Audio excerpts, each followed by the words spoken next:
My daughter said she'd be right back 3 days ago, but the private investigator I hired found her in my beach house. My name is Alan. And 3 days ago, my daughter said she'd be right back. She left the house in her mother's old blue raincoat, even though the sun was out, said she was meeting a friend near the old pier. That was the last time I saw her. I thought maybe she needed space. We'd argued the night before about something stupid. Some man she wouldn't tell me about. But by the second day, when her phone went straight to voicemail and her best friend swore she hadn't seen her, I knew something was wrong. I did what any father would do. I called everyone. The police, her university, even the hospitals. Nothing. So I hired a private investigator, a quiet man named Corbin Hale. Ex-detective, sharp eyes, spoke little. He found her, only not where I expected, not how I expected. He showed me a photo that made my knees buckle. My daughter, sitting barefoot on the porch of my beach house, the one her late mother and I built together 20 years ago. And she wasn't alone. The man she was with was someone I thought I'd buried in my past. If this story ever makes you think twice about trust or forgiveness, then don't forget to share it. Maybe someone else needs to hear it too. My name is Alan, and I used to believe I knew what silence meant. I thought it was the absence of noise, the stillness after a long day, when the hum of the refrigerator and the soft ticking of the wall clock were the only proof that time was still moving. But that kind of silence is peaceful. What I learned 3 days ago is that silence can also be cruel. The kind that crawls under your skin and whispers that something is terribly wrong. It started with the raincoat. It was a Thursday morning, bright enough that sunlight spilled through the kitchen window and made the coffee steam look almost golden. Mira came down the stairs humming something tuneless, her hair tied up, her eyes half-lidded from lack of sleep. She grabbed a piece of toast without buttering it and smiled the way she always did when she didn't want me to ask too many questions. "Be right back," she said. Just that. 3 words, thrown over her shoulder as she reached for the blue raincoat hanging by the door. Her mother's raincoat. She shouldn't have worn it. There wasn't a cloud in the sky, and I'd told her to leave it alone, but she slipped it on anyway, as if to remind me that she could do what she wanted. The door closed. The silence began. By noon, I noticed her breakfast plate still sitting on the counter, a single bite of toast left, like punctuation to a sentence unfinished. I texted her once, then twice, no reply. By evening, the house felt wrong, empty, but not in the way it used to be after she left for class. There was a tension in the air, like a storm that had forgotten to form. I sat at the kitchen table, listening to the hum of the ceiling fan, waiting for the sound of the door creaking open, her voice calling, "Dad?" from the hallway. Instead, the night grew heavier. I called her best friend, Elise. She hadn't seen Mira all day, said she thought she was with me. By the second night, the silence became unbearable. The air felt too thick, the house too large. Every shadow looked like it was hiding her. I drove through the streets, past the pier, past the old diner where she used to sit with her sketchbook, drawing strangers and pretending not to watch them. I stopped by the park, the bus stop, even the cliffside trail her mother loved to hike. Nothing. The next morning, when I saw her room, I knew something was wrong. The bed was unmade, her phone charger still plugged in, her wallet still on the dresser. But the raincoat, the one she took, was gone. That was when the memories started whispering. The raincoat wasn't just her mother's. It was what Mira wore the day we buried her. She had been 16 then, standing in the rain, holding my hand so tightly, her nails dug into my palm. She didn't cry that day. She hasn't cried since. I tried to tell myself she'd gone to clear her head. She was 21 now, stubborn and bright. Too much like her mother for her own good. But there was something else gnawing at me. Something I couldn't name. By the 3rd day, I made the call. I remembered a man I'd met years ago through a friend, a retired detective who'd gone private. Corbin Hale, the kind of man who looked like he'd seen more than he'd ever say. His voice was low and patient, the kind that made you feel both comforted and slightly afraid. He agreed to meet that afternoon. When he arrived, the first thing he did was study the raincoat still hanging beside the door. A second one, an older one, my wife's. He looked at it like it held a story he almost remembered. Then he turned to me, notebook in hand, and asked for details. "What was she wearing when she left?" he asked. "A blue coat, the same one her mother wore." He paused. "That sentimental or significant?" "Both," I said. He nodded slowly, as if he already understood something I didn't. That evening, the house was quiet again. Corbin had left to make some calls. I sat in the dark, staring at my phone, replaying every conversation I'd ever had with Mira, every argument, every unanswered question. I thought about her saying, "Be right back." It wasn't a lie. It wasn't a promise either. It was something in between. The kind of thing people say when they don't know how to say goodbye. The call came just after midnight. Corbin's voice was steady, but lower now. "Alan, I found something." I remember the sound of my heart beating in my ears, the air leaving my chest before I could speak.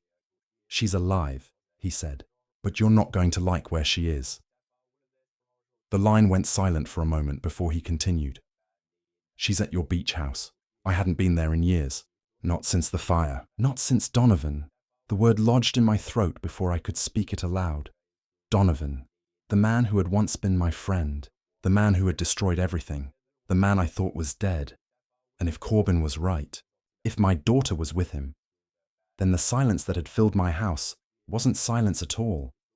It was the sound of my past coming back for me. When I opened the door the next morning, Corbin was already waiting in his car. A silver sedan parked at the edge of my driveway, engine off, the man himself leaning against the hood like a statue carved out of long nights and bad memories. He had that stillness about him, the kind that belonged to people who'd seen too much and decided to speak only when it mattered. He didn't greet me with small talk, just a nod. Then he held out a manila folder. "Everything I could find," he said, "but you're not going to want to read it here." His voice had that gravelly weight of someone who already knew the truth would hurt. I took the folder anyway, my fingers brushing against the cold, slick paper. It felt heavier than it should have. Inside were photos, grainy shots from a long lens, all time-stamped over the past 24 hours. My daughter, sitting on the porch of my beach house, barefoot, wearing that blue raincoat like armor. Her hair was tangled from the sea breeze, her face tilted towards someone sitting beside her, a man just out of focus. In one photo, she was laughing. In another, she was reaching for his hand. When I saw the man's silhouette, something inside me froze. Broad shoulders, that same posture, even blurred, it was unmistakable. It was him, Donovan Creed. Corbin watched me closely, eyes sharp under the brim of his cap. "You know him," he said. It wasn't a question. "I thought I buried him," I murmured. My throat felt raw. "There was a fire." "The police said..." "They were wrong," Corbin cut in. "He's alive, and he's with your daughter." The air between us thickened. I wanted to speak, to explain, but words scattered like ash. Corbin didn't press me. He just waited. That's what made him good. He understood silence better than most. We drove down to the coast together that afternoon. The highway stretched endlessly between us and the past. The kind of drive where memories sneak in between the white lines on the asphalt. I kept thinking about the last time I'd seen that house. Smoke curling into the night sky. The smell of burnt wood and betrayal clinging to everything. Mira had been 18 then, and I'd told her it was all an accident. I'd never told her who lit the match. Corbin broke the silence halfway down. "Tell me about him," he said. I stared out the window, watching the sea start to shimmer on the horizon.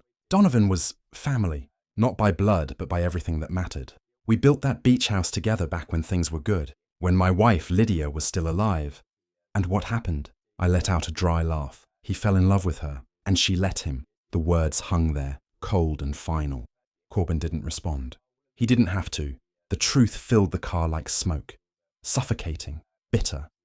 When we reached the coast, the sky was already turning the color of rust and salt. The house stood on the cliffside, still half broken from the fire, its bones silvered by wind and time.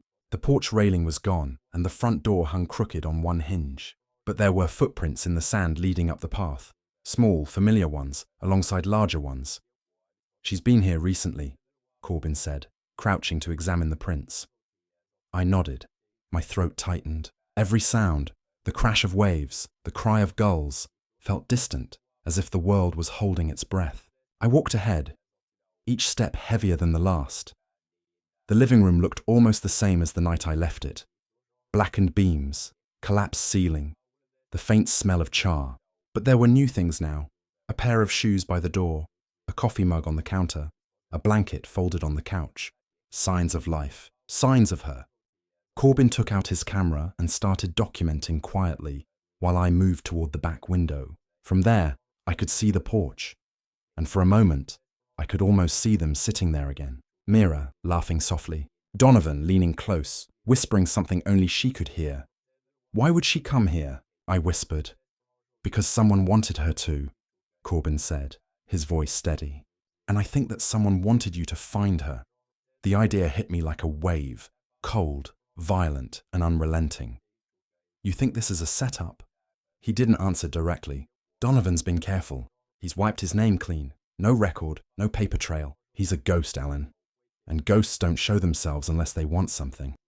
I felt my jaw tighten. "Then let's give him what he wants." Corbin looked at me, really looked at me, with that detective stare that measures a man's soul more than his words. "You sure you're ready for that? Revenge has a way of taking more than it gives." I turned toward the sea. The wind stung my face, salt burning my lips. "He already took everything." Corbin nodded once. "Then we start tonight." The last light of day slipped beneath the horizon, and the house seemed to exhale, creaking as if remembering our voices. Somewhere beyond the cliffs, the waves hissed like whispers. As we drove back toward town to plan our next move, I looked once more at that old blue raincoat hanging on the porch railing. The wind caught it, and for a moment, it fluttered like a signal, or a warning. Either way, I knew the silence was over, and whatever waited in that house by the sea, I was going to face it. The next morning, the ocean looked different. I don't know how else to explain it. The light had changed, the horizon felt closer, almost watching. Corbin said we'd go in at dawn when the tide was low and the neighbours, if there were any left, were still asleep. We parked the car far down the beach road, the sand still wet from the night mist. I hadn't been here in 5 years, not since the night of the fire. The beach house stood like a carcass against the grey morning sky, blackened timbers, half-collapsed roof, wild vines growing through what used to be the windows. It used to smell like cedar and sea salt. Now it reeked faintly of mould and smoke. But beneath it all, I could still catch that memory. Lydia's perfume, faint and impossible, like the ghost of warmth on a cold day. "This place still yours legally?" Corbin asked as we walked up the path. "It's mine," I said. "But I gave up claiming it a long time ago." He looked at me. "Maybe it's been claiming you." I didn't answer. I just stepped forward and opened the door. The sound it made, that long, brittle creak, sent something sharp through me.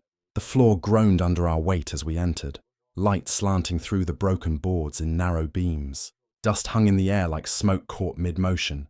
The living room was different now. Someone had tried to make it livable again. A mattress on the floor, a lantern, a few half-empty bottles of water. Mira's sketchbook lay open on the coffee table, its pages fluttering in the ocean breeze coming through the broken window. I reached for it, my hands shaking. She'd been drawing faces, mine, Lydia's, the house, and one face over and over, a man's profile, sharp jaw, eyes like shadows. "Donovan. She's been here at least a week," Corbin said softly, examining the ashes in the fireplace. "Fresh burn. Someone's been keeping her close." I sank onto the couch staring at those sketches. Every line looked frantic, like she was trying to draw herself out of a nightmare but couldn't. On the last page, in the corner, she'd written something, just one sentence in small, cramped letters. "He says you'll understand." My heart thudded. "Understand what?" I muttered. Corbin looked up from the window. "Alan," he said quietly, "we're not alone." I followed his gaze, out past the porch, toward the dunes. 2 sets of footprints led up from the sand, one small, one heavy, and they weren't ours. We stepped outside carefully, the boards whining beneath our feet. The air was cold enough to taste. Somewhere in the distance, a gull cried, and then nothing, just the crash of waves below. Corbin motioned for me to stay behind as he moved down the steps, his hand near the small revolver he carried but rarely showed. I watched him crouch low by the edge of the path. Then he lifted something from the sand, a cigarette still warm at the tip, smoke curling upward. "Whoever's here," he said, "they're watching us." My pulse hammered in my throat. I turned slowly toward the cliffs, scanning the ridgeline above the house. That's when I saw it. A figure standing just at the crest, half hidden by the tall grass. Long coat, bare head, hands in pockets, watching, even from that distance. I knew Donovan Creed, the man who had once stood beside me on this very porch, The night Lydia laughed under the stars and told us we'd built something too beautiful to break. And yet here we were, the ruins of that promise between us. Corbin saw him too. "We should leave," he said firmly. "We're not ready for this yet." But I couldn't move. My feet felt anchored in sand and memory. Donovan didn't flinch, didn't move toward us or away. He just stood there, looking down with that same measured stillness he always had, like a man deciding which part of you to ruin first. Then, almost casually, he lifted a hand. Not a wave, more like a greeting between old friends who've spent too long pretending not to know each other. Corbin grabbed my arm. "Alan," I blinked, and the ridge was empty. By the time we climbed up there, he was gone. No footprints, no sound of retreat, just the grass bending in the wind where he'd stood. Corbin scanned the horizon, muttering under his breath. "He wanted you to see him, that's all." I stared at the empty ridge, the sea clawing at the rocks below. "Then he's going to get what he wants," I said quietly. We spent the rest of the day combing through the house, looking for any trace of Mira. Corbin found her phone under the mattress, the SIM card missing, her sketches, her mug, her clothes, all there, but not her. When the sun began to sink, painting the house in bruised gold, I stood alone by the window. I could almost see her there, laughing on the porch, Lydia beside her, Donovan grilling fish and pretending we were all still whole. I felt something hot sting my eyes before I could stop it. The sea wind pushed through the broken glass and scattered the sketches across the floor. Mira's voice seemed to echo faintly in my head. "He says you'll understand." Understand what? That he was alive? That he'd taken my daughter? That he wanted me to suffer the same way he had? The floorboard behind me creaked. I turned sharply. Corbin was at the door. His expression had changed. "Alan," he said slowly, "you should see this." He held out something small, a silver locket, tarnished and scratched. I knew it instantly. Lydia's. I'd buried it with her. And on the back, newly etched, were 3 words I hadn't seen before. "She's not yours." The wind tore through the broken window, flinging the curtains like wings. The locket swung in Corbin's hand, catching the dying light, and for the first time in years, I felt the fire coming back. I didn't sleep that night. Corbin dozed off in the armchair by the door, his pistol resting loosely in his lap, but my mind wouldn't stop moving. The locket sat on the table between us, Lydia's locket, glinting faintly whenever the lantern flame trembled. "She's not yours." Those 3 words had been carved with precision, not anger. That was Donovan's way. He never shouted when he could whisper. He never struck when he could make you do it yourself. The fire had started 5 years ago, on a night just like this one. Wind moaning through the cliffs, the smell of rain teasing the air. Lydia and I had been fighting again, our voices echoing through the house while Mira sat on the porch pretending not to hear. It had been months since Donovan's betrayal had come to light, the affair that had gutted our marriage and turned my best friend into a shadow in every corner of my home. He'd come that night, drunk and desperate. I still remember his knock, calm, deliberate. When I opened the door, his eyes were red, not from drink, but from something worse. Regret, maybe. Or madness. "She didn't choose me," he'd said. "She just wanted to know if you ever really did." I told him to leave. I told him I'd call the police, but he didn't move. He stood there, rain dripping from his hair, that crooked smile forming at the corner of his mouth. "I built half this house, Alan. You think I'd let you burn in it alone?" That was the last thing he said before he walked back into the storm. 2 hours later, the fire started. They never proved how. An electrical fault, they said. But I knew. Donovan always liked things that looked like accidents. Lydia didn't make it out. I did. Barely. And when they told me Donovan's car had gone off the cliff that same night, I thought it was justice. I thought the sea had taken what it wanted. Until now. Corbin stirred awake at dawn, rubbing his eyes. "You didn't sleep?" "No," I said. I remembered. He nodded like he'd expected that. Sometimes remembering is what gets the job done. I looked out the window. The ocean was silver, calm, pretending it hadn't swallowed a man once. "He wants me to come to him," I said. "He's not hiding." "Then what's the play?" "Find Mira first, then deal with him." Corbin poured himself a black coffee from his thermos. "And if the two are connected?" "They always are."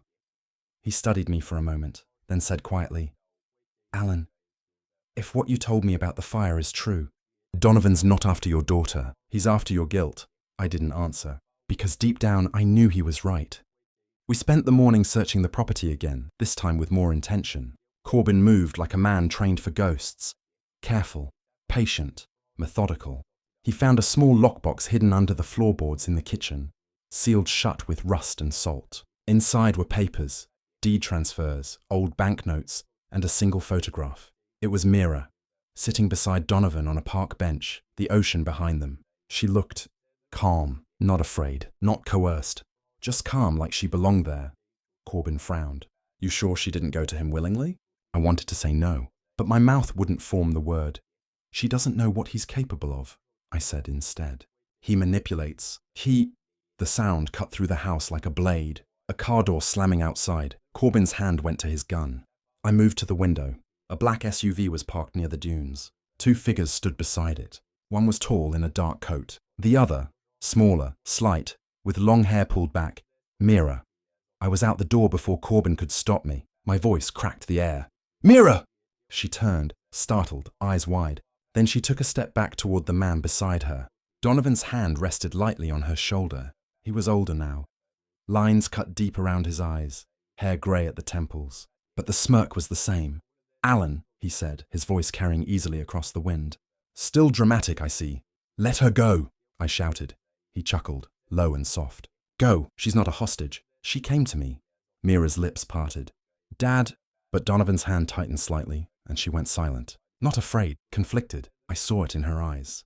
Corbin had come up behind me, his stance steady. Step away from the girl, he ordered, voice sharp.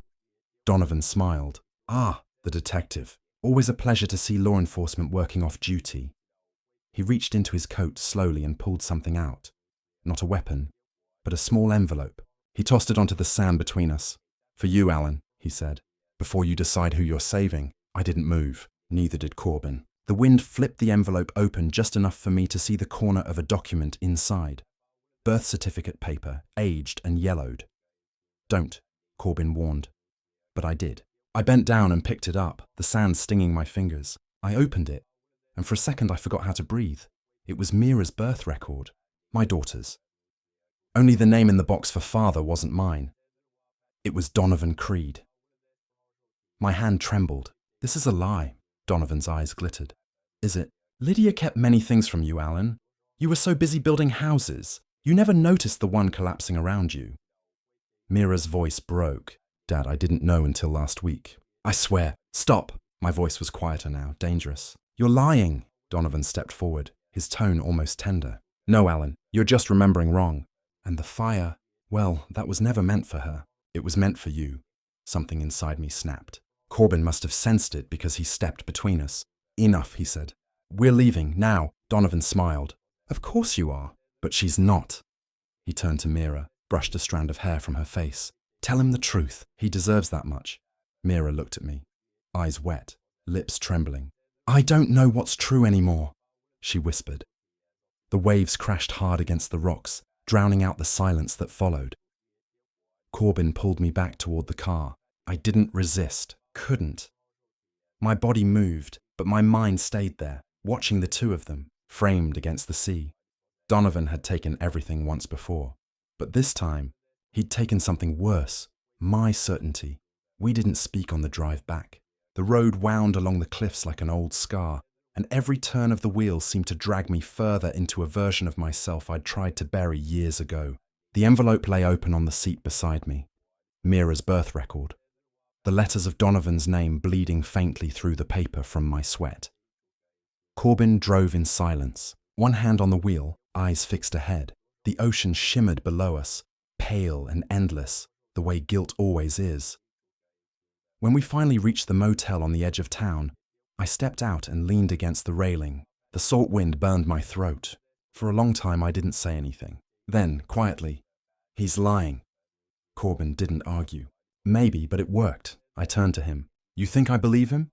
He looked at me, steady, calm, patient. Doesn't matter what I think. You've been talking to ghosts since we met. Donovan just gave them names. I wanted to tell him he was wrong, that I knew my daughter, that I'd raised her, held her, bandaged her knees, read her bedtime stories when Lydia was too tired, that I felt the truth of her in my bones. But all I could picture was the way she looked at Donovan.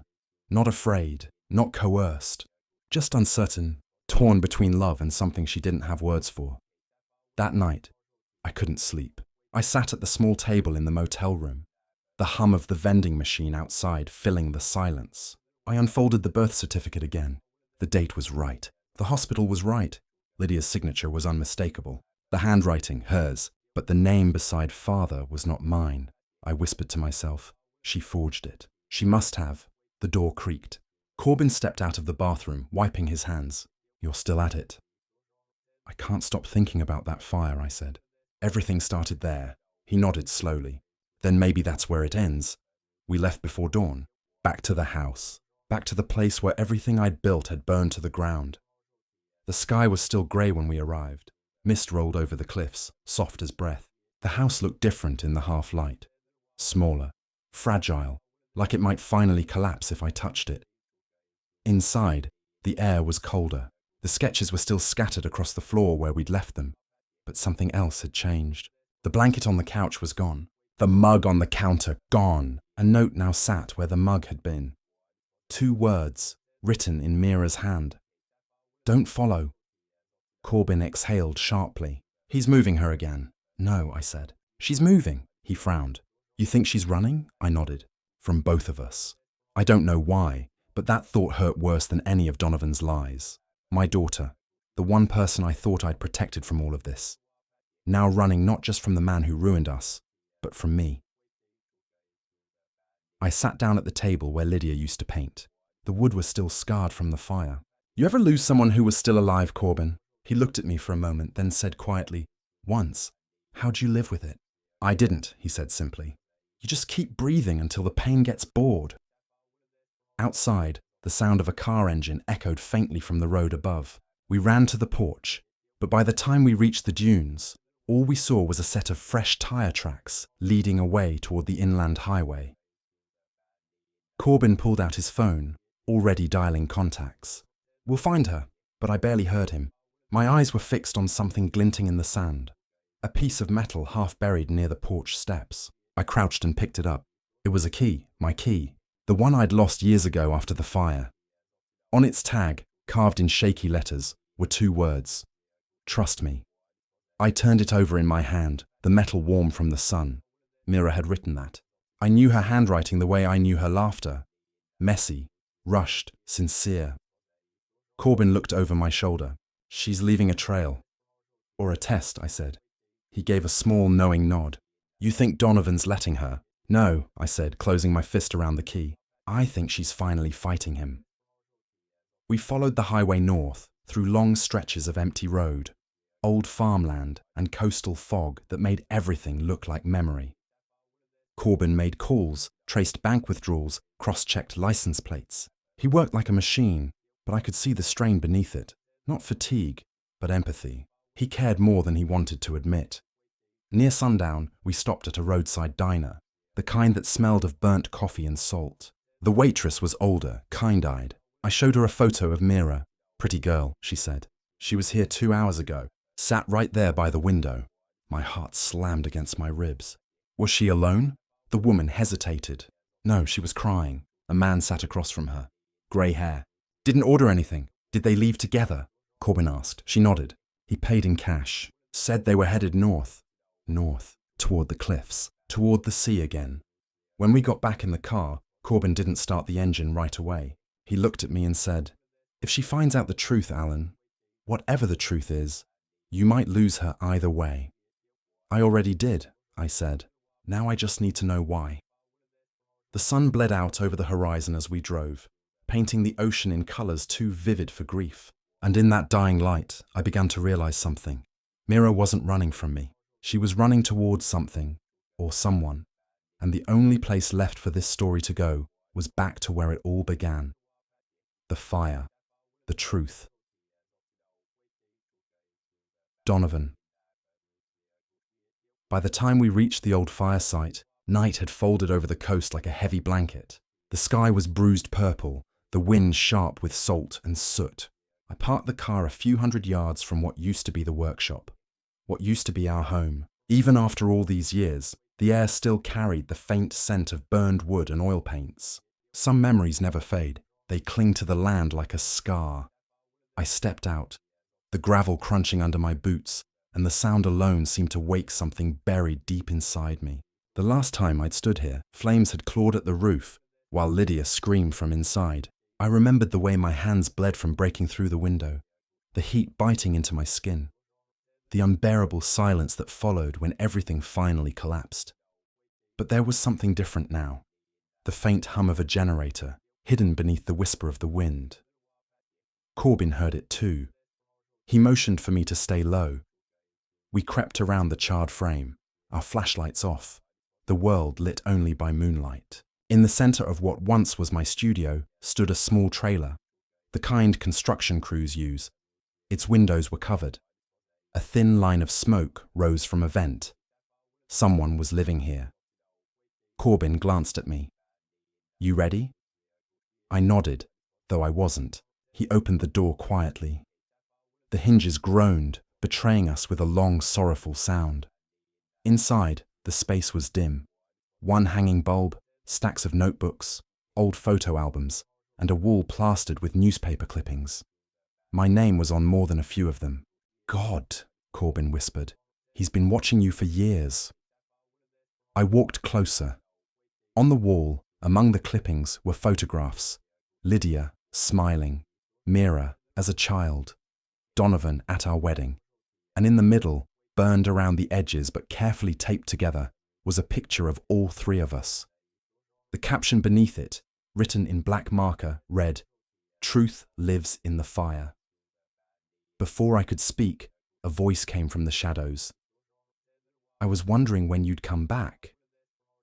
Donovan stepped out from behind a curtain, older, thinner, but still carrying that same quiet menace in his eyes. He wasn't holding a weapon, but he didn't need one. His calmness alone felt dangerous. "I told you to stay away from her," he said. I took a step forward. "You're going to tell me where she is?" "She's safe," he replied. "Safer than she ever was with you." Corbin moved subtly to my right, his hand hovering near his holster, but I raised a hand to stop him. This wasn't about force. This was about truth. "What did you tell her?" I asked. He smiled faintly. "Only what she deserved to know. That the man who raised her wasn't the man who loved her mother. That everything she thought she knew was built on your lies." "That's not true," I said, though my voice trembled. "Isn't it?" Donovan tilted his head. "You think I started that fire? You think I wanted Lydia gone? You've always needed a villain, Alan. Someone to blame for the things you couldn't face." I stared at him, trying to find even one shred of humanity in his expression. "You were sleeping with my wife." He nodded, almost tenderly. "She came to me because you wouldn't listen to her anymore, because every painting you made was a reminder of the man you wanted to be, not the man you were." I felt the air leave my lungs. The room seemed to tilt. For a moment, I couldn't tell if he was lying or simply holding a mirror to everything I'd tried to forget. Corbin broke the silence. "Where's Mira, Donovan?" "She's gone," he said simply. "Left this morning. Said she wanted to see the truth for herself." I stepped forward. "What truth?" He looked at me, and for the first time, his voice softened. "The one buried under your studio floor." I froze. The studio, the very place that had burned, had a concrete foundation. I remembered pouring it myself.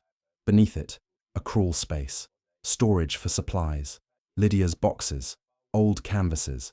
I turned toward the door, but Donovan's voice stopped me cold. "You should know before you dig," he said. "You're not going to like what you find." Corbin moved fast. Cuffed him, called it in. But my mind wasn't there. It was back under the ash, in the dark.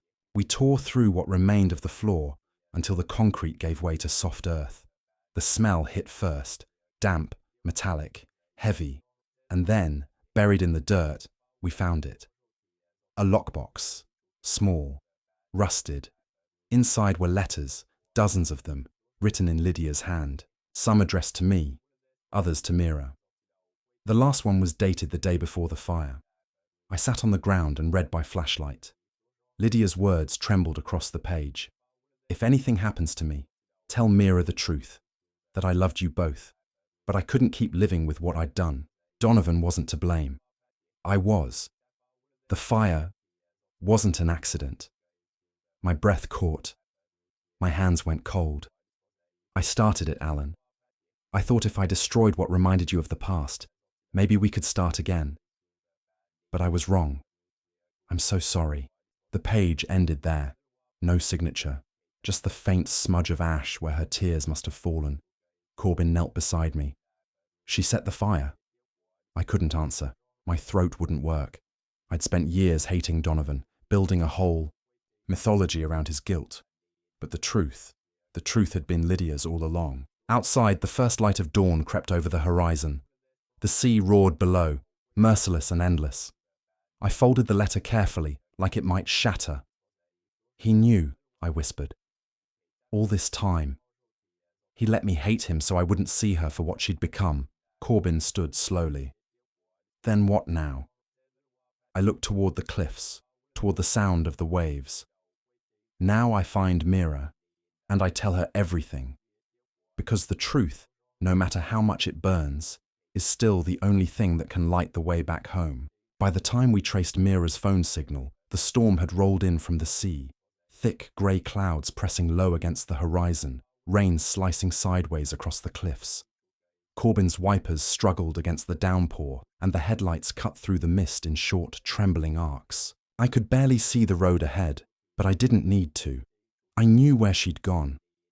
The cliff overlook, the place where Lydia used to paint the ocean at sunset, the same place she and I had once buried the first box of letters we ever wrote to each other, back when promises still meant something.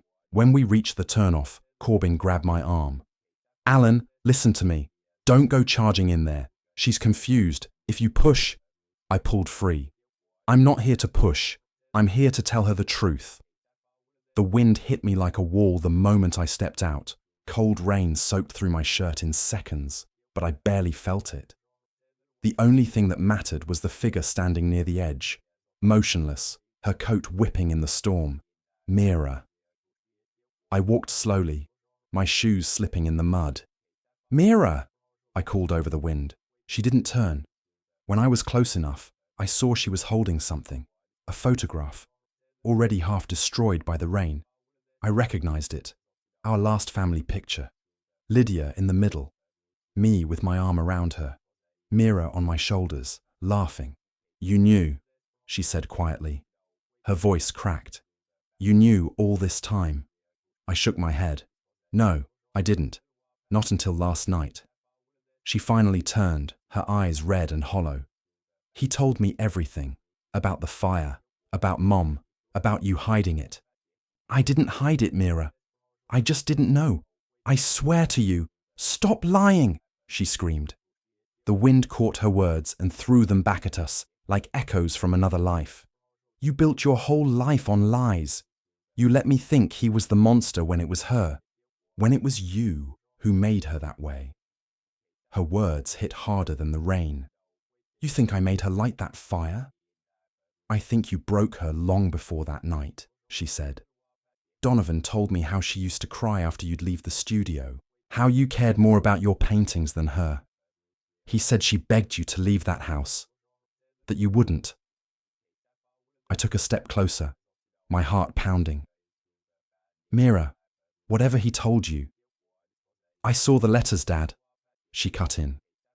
She wrote to me about how you changed, how every day you looked at her like she was a mistake you couldn't paint over. The wind howled between us.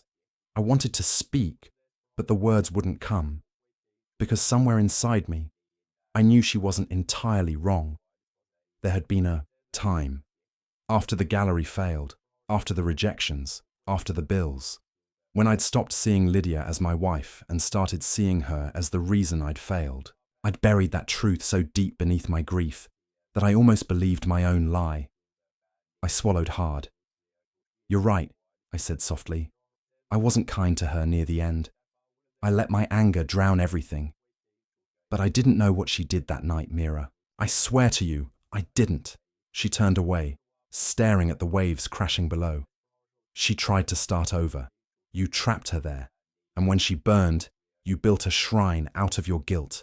Lightning tore across the sky, illuminating her face, trembling, furious, heartbroken. I just wanted to know why you kept it from me, she said. Why you let me hate the wrong person.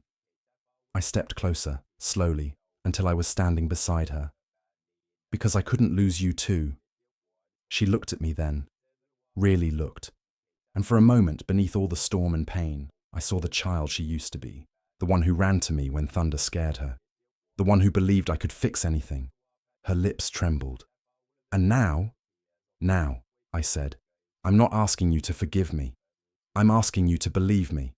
Your mother made mistakes. So did I. But the man who fed you those stories, he never wanted truth. He wanted control. I handed her Lydia's final letter, sealed in its envelope. This is her handwriting, Mira. Read it. She left it for you. She hesitated, eyes flicking between the letter and me. Then she took it, her hands shaking. She tore it open. The rain blurred the ink almost instantly, but she could still make out the words. I'm sorry. She pressed her lips together, tears mixing with the rain. For a long time, neither of us spoke. The sea crashed below, the sound endless, relentless, cleansing. Behind us I heard Corbin's voice. Alan. He was holding his phone. His face was pale. What is it? I asked. He handed me the screen. A video, time-stamped less than an hour ago. Donovan, in a car, talking directly into the camera. I told her everything, he said in the video. But she'll never see the truth unless you do, Alan. I'm ending this my way. Tell Mira I loved her mother enough to let her go.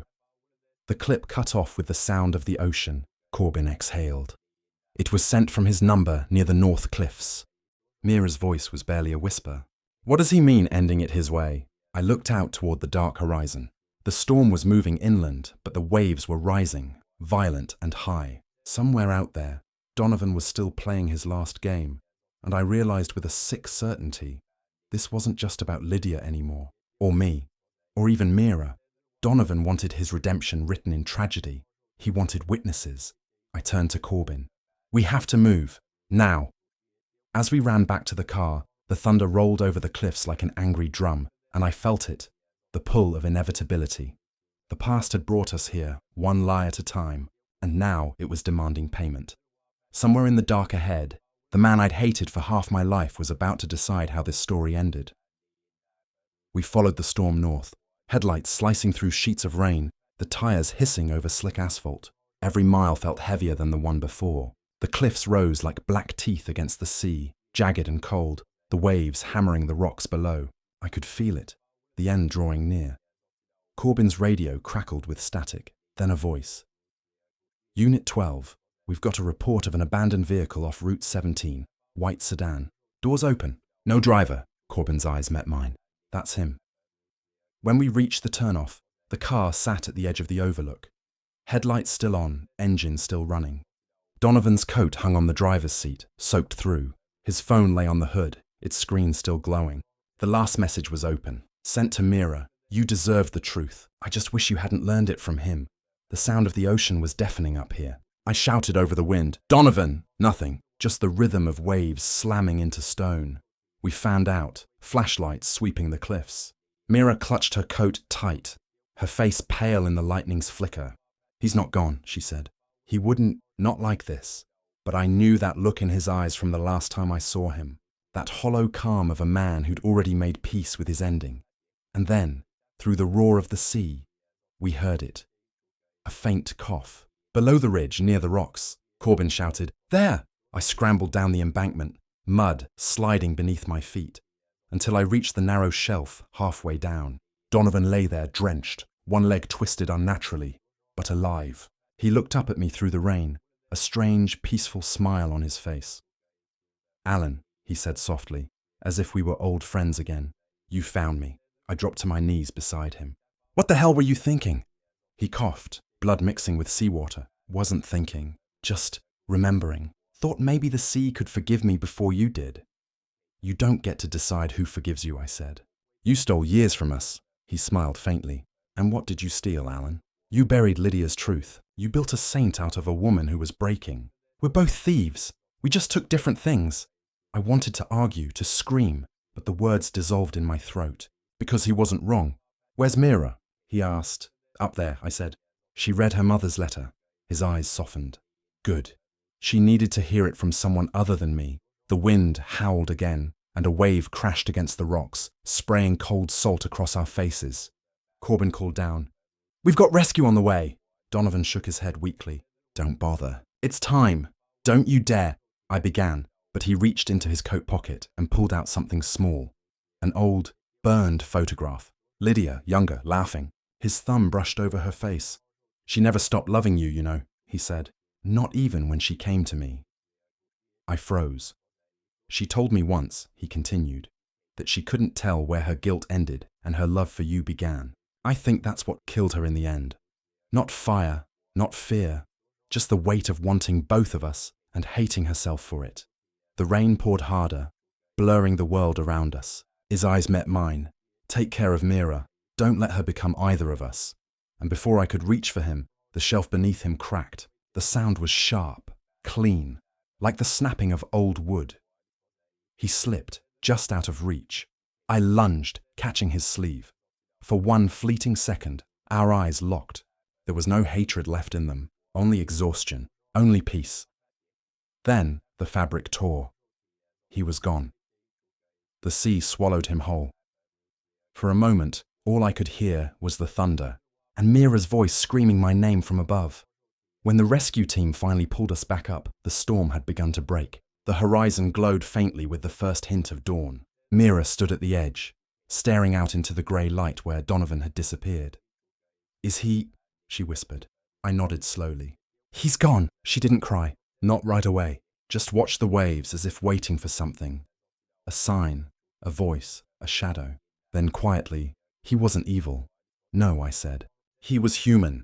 Same as your mother. Same as me. She turned to me, her face wet with rain and tears. And you? I took a long breath. I spent half my life trying to paint over the truth. Maybe it's time I learned to live with the unfinished parts. She stepped closer, hesitated, then took my hand. Her fingers were cold, trembling, but she didn't pull away. For the first time in years, there was no anger left between us. Just grief, raw and unfiltered, but shared. And in that, something almost like forgiveness. We stood there until the rescue lights faded, the world washed clean by rain. Later, when we drove home, the sky had cleared completely. The sea was calm again, the cliffs golden in the early light. Mira fell asleep in the passenger seat, the letter from Lydia still clutched in her hand. I watched her, and for the first time, I didn't see the child I'd failed, or the woman torn between ghosts. I saw someone who might finally be free of us, of all of it. When we reached the house, I stopped at the gate and looked toward the horizon. The air smelled of salt and smoke and renewal. I whispered to the wind, maybe to Lydia, maybe to Donovan, maybe to myself, I forgive you. And in the silence that followed, I thought I heard the ocean answer, not in words, just in rhythm, in breath, in peace. If this story ever makes you think twice about how truth hides inside the people we love, then share it. Maybe someone else needs to hear it too. Because sometimes, forgiveness isn't about who deserves it, it's about who needs it to live again.